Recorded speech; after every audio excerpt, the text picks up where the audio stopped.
Civil Service Exam Reviewer numbers 25 and 26. So pause nyo muna, try nyo sagutan bago panoodin ang solution ko. Okay, so let's start. Number 25. 5% of a batch of items from a manufacturing company is defective. If there are 150 defective items in the whole batch, how many items in the whole batch are not defective? Okay, so nahahati lang sa dalawa yung problem natin, defective tsaka non-defective. Okay? Not defective. So given 5% daw of a batch of items from a manufacturing company is defective. So 5% daw ay defective. Okay? So ibig sabihin kung 5% ang defective, yung another 95%, ito yung not defective. Okay? Siyempre, ang total niyan ay 100% yung total. Okay?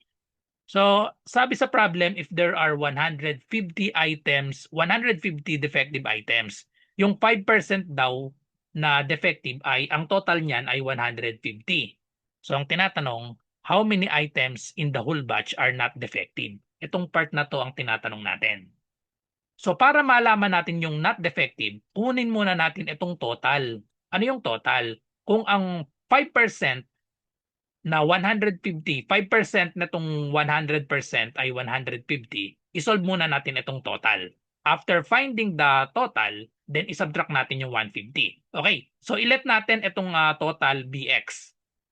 Okay, kung x itong total, ang magiging expression natin or equation natin ay 5%. 5% nitong x ay equal sa 150.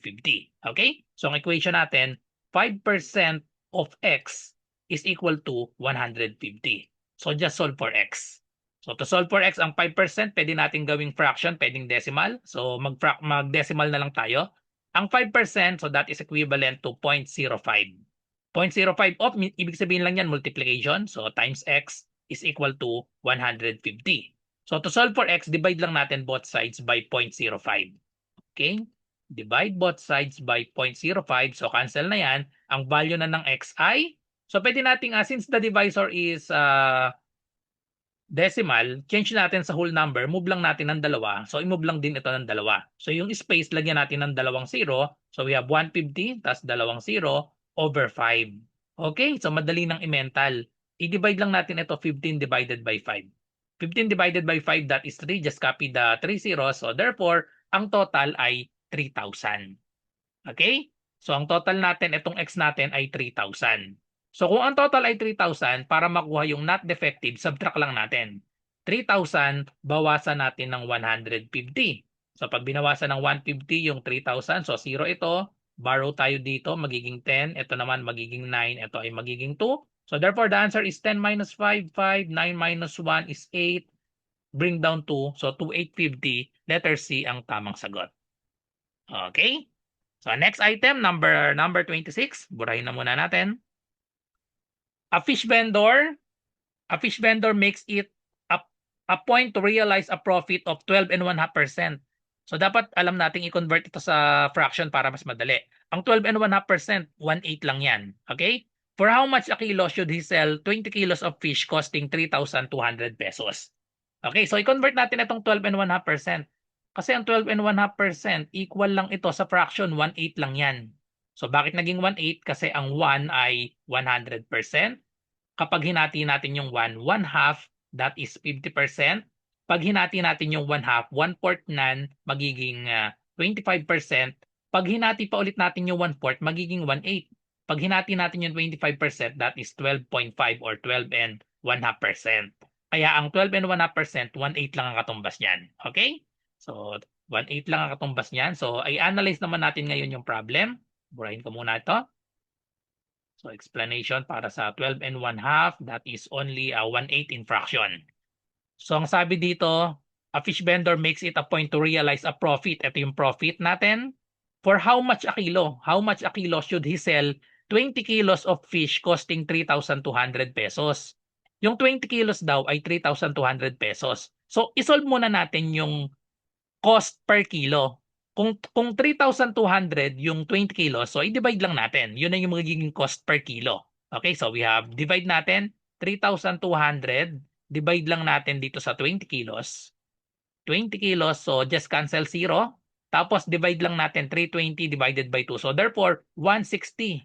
160 per kilo. Okay? So 160 per kilo ang magiging price nung fish natin.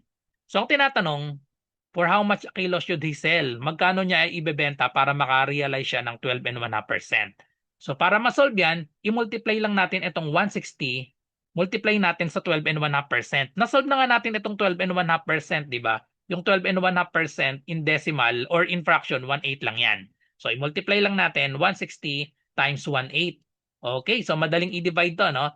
Kasi 16 divided by 8, 2 lang yan. So therefore, ito ay magiging 20. 20 times 1, so we have 20 pesos. 20 pesos yung profit natin. So ang tinatanong, how much a kilo should he sell? So itong 20, idadagdag lang natin itong 20 pesos na profit doon sa price per kilo na 160. So magiging sagot natin, 20 plus 160 pesos equals 180 pesos dapat ibenta yung bawat per kilo. So letter B ang tamang sagot, 180 pesos. Sa mga naghahanap po ng murang civil service exam review, ito po yung offer ko sa inyo. 99 pesos lang po, all in na po ito. Meron tayong 500 slots na available. Ito po yung mga inclusion niya. 10 days math and logic tutorial via Zoom. Online po ito ha. So ang schedule na itong 10 days, ito po. Ayan, math and logic. 7 to 9 p.m. po lahat ito, MWF po ito. So July 6, integers, PEMDAS, GCF, and LCM. July 8, fractions and decimals. July 10, law of exponents and radicals and unit conversion. July 13, number series and number analogy. July 15, basic algebra. July 17, percentage, ratio, and proportion. July 20, word problems. July 22, data interpretation. July 24, logical reasoning. And July 27, abstract reasoning. So, madadaanan po natin lahat ng mga math and logic. Meron din tayong Google Forms reviewer sa ibang subjects kagaya ng verbal ability, analytical ability, general info. Marami rin tayong mga 150 item na mock test. Then may only replay din po tayo ng past session. Ito pong mga Zoom meetings natin, recorded po yan sa exclusive na FB group natin. So ano pong inaantay nyo, mag-message lang po kayo sa akin dito sa aking FB RJ Enseñado.